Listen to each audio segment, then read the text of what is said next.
सत्याची जाण हीच आमची शान या तत्वावर चालणाऱ्या जी अविरत इंटरनेट न्यूज मध्ये मी नीलम चौधरी आपले स्वागत करते। तर आता पाहू सविस्तर घडामोडी।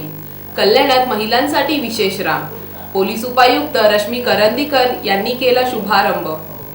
कल्याण रेल्वे स्थानकाच्या बाहेर महिलांसाठी विशेष रिक्षा रांग सुरू करण्यात आली आहे। या लेडी स्पेशल रिक्षाचा शुभारंभ गुरुवारी ठाण्याचे सहपोलीस आयुक्त व्ही लक्ष्मीनारायण आणि वाहतूक शाखेच्या ठाणे पोलीस उपायुक्त डॉक्टर रश्मी करंदीकर यांच्या शुभ हस्ते झाला। या सोयीमुळे महिला प्रवाशांना प्रवास आता सुखकर होणार आहे। ठाणे रिजन रिक्षा चालक मालक असोसिएशनचे अध्यक्ष प्रकाश पेणकर यांच्या पुढाकाराने ही स्पेशल रांग सुरू करण्यात आली आहे। दिवसेंदिवस कल्याण शहराचे नागरीकरण झपाट्याने वाढत असून शहरातील 50% महिला या कामानिमित्त डोंबिवली, अंबरनाथ, बदलापूर, मुंबई येथे जातात। दरम्यान संध्याकाळी परतल्यावर रिक्षासाठी तासनतास त्यांना ताटकळत राहावे लागते। त्यात सायंकाळी रिक्षांचा तुटवडा असल्याने त्यांच्या त्रासात अधिकच भर पडताना दिसते। बऱ्याच वेळेला रिक्षातील सहप्रवासी असलेल्या पुरुषांच्या अश्लील वर्तणुकीला त्यांना सामोरे जावं लागत होते। त्यामुळे अनेक महिलांनी आणि महिला संघटनांनी याबाबत वाहतूक पोलीस आयुक्त व रिक्षा संघटनेकडे तक्रारी केल्या होत्या। सदर तक्रारीचे गांभीर्य लक्षात घेऊन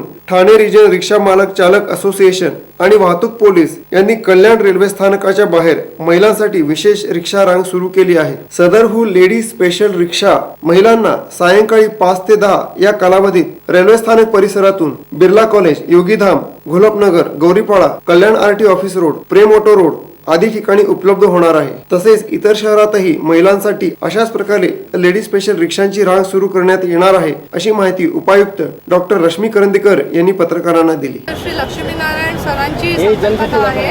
आमचं असं मत होतं की शेअर रिक्षामध्ये जेव्हा महिलांना एकत्र जावं लागतं तेव्हा काही वेळेला त्यांना मॉलेस्टेशनचा सामना करावा लागतो, परंतु त्यांचा ऑफिसचा व्याप आणि घर हे सगळं सांभाळता ते तक्रार करायलाही पुढे येत नाही आणि ते सहन करत असतात। त्याच्यामुळे अशी संकल्पना होती की महिलांसाठी शेअर रिक्षा असावी ज्याच्यामध्ये फक्त महिला सहप्रवासी प्रवास करतील। मालमत्ता कराच्या वसुलीसाठी ठाणे महापालिकेचे प्रयत्न सुरू। ठाणे महापालिकेची कर वसुली रोडावल्याने पालिकेची आर्थिक स्थिती गंभीर झाली आहे।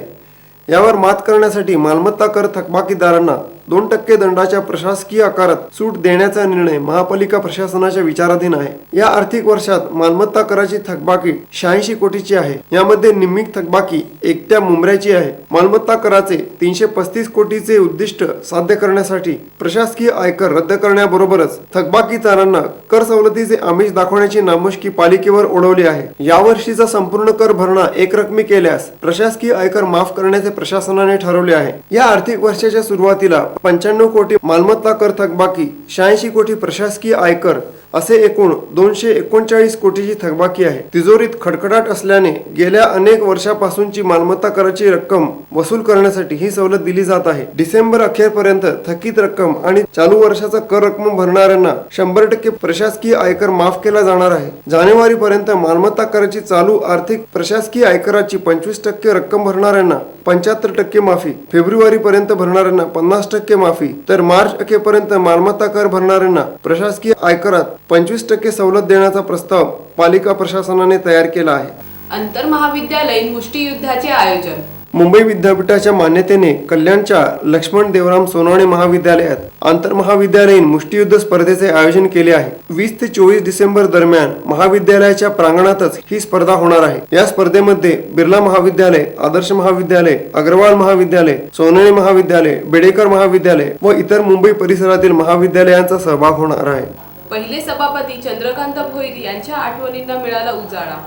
कल्याण डोंबिवली महापालिकेचे पहिले स्थायी समिती सभापती चंद्रकांत भोईर यांची शोकसभा गुरुवारी गीता हॉल मध्ये पार पडली। शिवसेना शहर शाखा व भोईर कुटुंबीय यांच्या वतीने शोकसभेचे आयोजन करण्यात आले होते। शुक्रवारी 12 डिसेंबर रोजी अल्पशा आजाराने त्यांचे निधन झाले। शोकसभेत शहरातील विविध क्षेत्रातील मान्यवर मंडळींनी आदरांजली वाहिली। कल्याणचे शहर प्रमुख पद त्यांनी भूषविले। शिवसेना वाढवण्यात त्यांचा मोलाचा वाटा होता। सभापतींच्या काळात त्यांनी केलेले कार्य प्रत्येकाच्या मनात रुजलेले आहे अशी भावना प्रत्येकाने व्यक्त केली। त्यांच्याबद्दलचे प्रेम सर्वच शिवसैनिकांच्या मनात आहे। त्यांनी शेवटपर्यंत शिवसैनिक म्हणून काम केले अशी भावना पालिकेचे पहिले सचिव चंद्रकांत माने यांनी व्यक्त केली। भोईर यांच्या उल्लेखनीय कार्याचा सर्वांनी गौरव करून त्यांच्या आठवणींना उजाळा दिला।